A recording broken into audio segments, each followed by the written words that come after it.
I'm going to confess something today. I didn't love school as a child at all.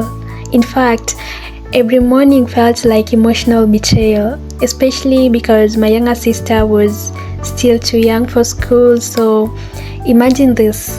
I'm sitting in class trying to learn vowels and mathematics while my younger sister is at home free, playing, running around and living her best life, and me, prisoner of education.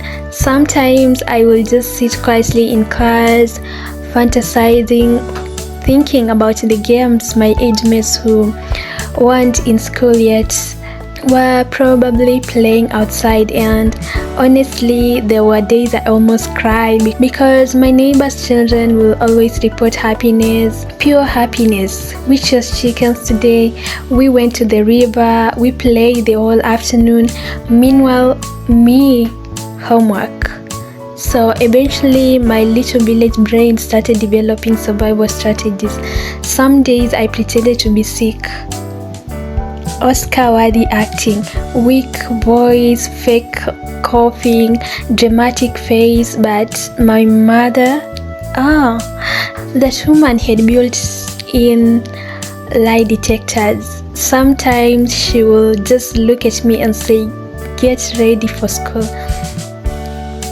No sympathy. My acting career ended immediately, so when plan A failed, plan B activated. Bush hiding. Yes, I used to hide in the bushes instead of going to school. Looking back now, I honestly don't know why I had the confidence, because imagine risking your entire future just to go play. And not only that, I even started forging teachers' markings and signatures. Criminal behavior. At primary school level, I would write fake notes and carry them home confidently like a small lawyer.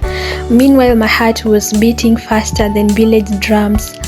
Then after escaping school, I'd go play with others, but not peacefully, never peacefully. I was always peeping around nervously, making sure my mother wasn't appearing from nowhere, because African mothers could materialize unexpectedly like spiritual beings.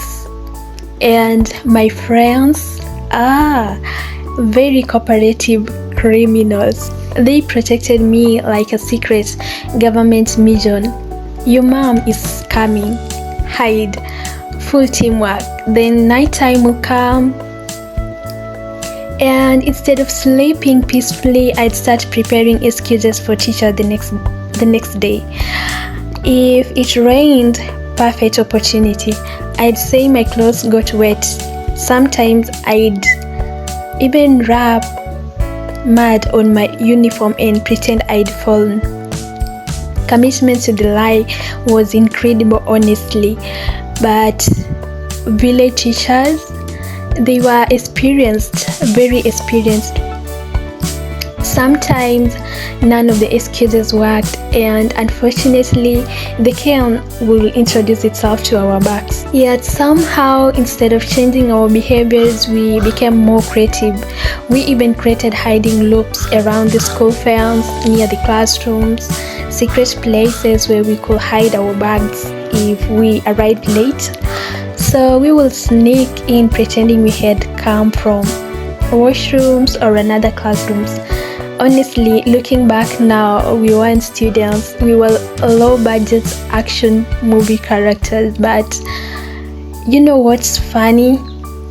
Despite all the resistance, life still brought me back to education, because now here I am, teaching programming online. Imagine telling little me hiding in the bushes that one day she will willingly sit teaching people about C++ and Visual Basic. She will never believe it, and maybe that's the beauty of life. Sometimes the child who runs away from school grows into someone who finally understands the value of learning in their own way.